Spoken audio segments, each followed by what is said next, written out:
Well मैं तो सिंध हुकूमत से मुतमईन नहीं हूँ, आप मुझसे ये वाला सवाल करें। देखिए बात बड़ी सिंपल सी है। यहाँ पर 17 साल की uninterrupted, I repeat uninterrupted government मौजूद है।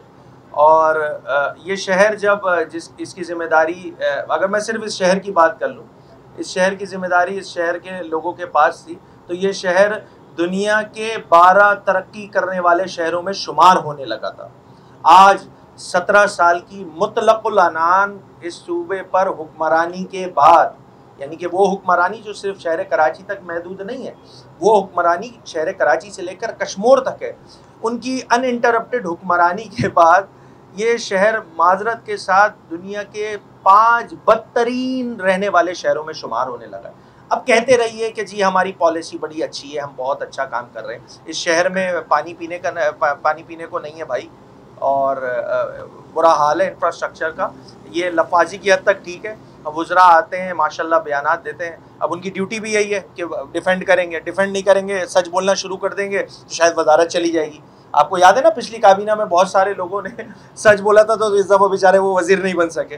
तो जो मौक़िफ़ है ना, ये मैंने शहर कराची में मुताद्दिद प्रेस कॉन्फ्रेंसेस में, उसके बाद मैं हैदराबाद गया, मैंने हैदराबाद में रिपीट किया, मैं 3 दिन पहले सक्खर में मौजूद था, मैंने सक्खर में पॉलिसी स्टेटमेंट दिया मुत्तहिदा कौमी मूवमेंट पाकिस्तान का। मैं आपकी ख्वाहिश पर ये दोबारा इसे रिपीट कर देता हूँ।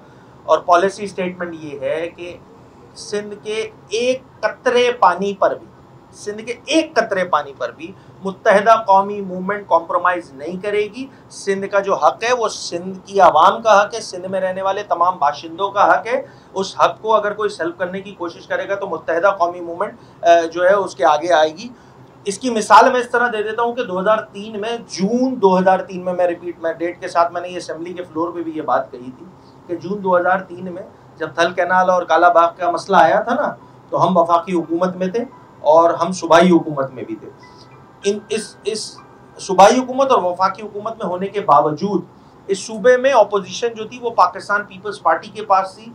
पीपल्स पार्टी वालों को 27 दिन बाद ख्याल आया था कि थल कैनाल और काला बाग डैम पे हमें अपना स्टांस देना है। मुत्तहिदा कौमी मूवमेंट पाकिस्तान ने, चूँकि हमारा मेजर स्टेक वोट सपोर्ट जो है वो सूबा सिंध के शहरी इलाकों में, हमने सिंध की आवाम का मुकदमा 2003 में भी लड़ा था, इंशाल्लाह 2025 में भी लड़ेंगे। ये पाकिस्तान हमारा मुल्क है और ये हमारी सूबाई इकाइयाँ यहाँ मौजूद हैं। जितनी भी ऐसे इश्यूज़, चाहे वो मादनियात को लेकर हो, आपको पता है इस्लामाबाद में इस हवाले से जो है वो एक सेमिनार भी रखा गया, चीज़ें भी हुई, बैनुल अक़वामी मंदूबीन भी आए, और ऐसे तमाम मामलात में कि जिनमें हम समझते हैं कि जमहूरी अंदाज से, जमहूरी मुल्क है, जमहूरी सिस्टम यहाँ मौजूद है, तो कंसेंसस के साथ जो चीज़ भी आ जाएगी और जिस पे तमाम लोगों का इत्तफ़ाक़ राय मौजूद होगा वो चीज़ थ्रू होनी चाहिए। इसमें किसी को कोई अभाम नहीं होना चाहिए, बिल्कुल बुनियादी बात है। हाँ, प्रॉब्लम उस जगह आ जाती है जब चीज़ें इम्पोज करने की सूरत हाल हो, तो यहाँ इम्पोज करने वाली कोई सूरत हाल मुझे नज़र नहीं आती है। कंसेंसस के साथ इंशाअल्लाह पाकिस्तान हमारा मुल्क है, पाकिस्तान एक मुआशी दलदल से निकलता हुआ पाकिस्तान है।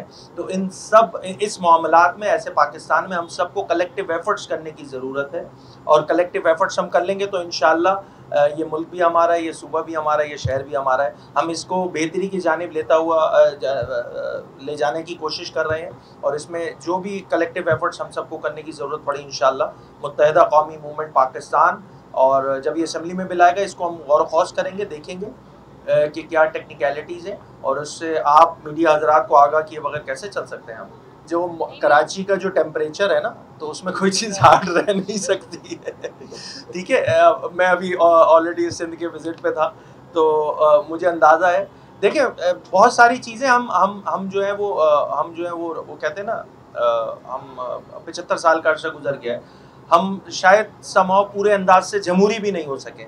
एक 35 साल का अरसा भी मौजूद है कि जहाँ पे आमरीत मौजूद रही है, तो हम सीख रहे हैं, सीखने के अमल में है। जमहूरी में as far as democracy is concern, तो उसमें कहीं ना कहीं गलती कोताही होती है। हमें ये समझना चाहिए कि वो तमाम इशूज़ कि जिस पे पाकिस्तान हमारा मुकद्दम हो, उस पर हमें कलेक्टिव एफर्ट्स करने की ज़रूरत है। मैं बस इतना ही कहूँगा। पाकिस्तान इंटीरियर्स फर्नीचर एक्सपो के जितने मुंतज़मीन हैं वो बड़े खराज तहसीन के मुस्तहिक़ हैं। ये वो कम्युनिटी, एक तो लोकल मैन्युफैक्चरर्स हैं, ऑब्वियसली मार्केट कर रहे हैं, अपनी चीज़ एग्जिबिट कर रहे हैं, लोग इंटरेस्ट लेंगे, बायर्स आएंगे, लोकल बायर्स आएंगे, तो ऑब्वियसली सबका इम्पेक्ट डायरेक्टली जो है वो हमारी मईशत पर पड़ता है। और मईशत जब फलेगी फूलेगी तो उसकी बेहतरी जो है, उसकी बेहतरी हमें आम ज़िंदगी में नज़र आती है कि हम यहाँ पे अपनी चीज़ों को बेहतर करने में, और पाकिस्तान के वो जो नंबर्स हैं जो डेफिसिट में हम अरसे से सुनते हुए आ रहे थे ना, चीज़ें अब अल्हम्दुलिल्लाह बहुत स्मूथ हुई हैं, साल भर का अरसा गुजरा है, इंशाल्लाह मज़ीद बेहतर होंगी। एक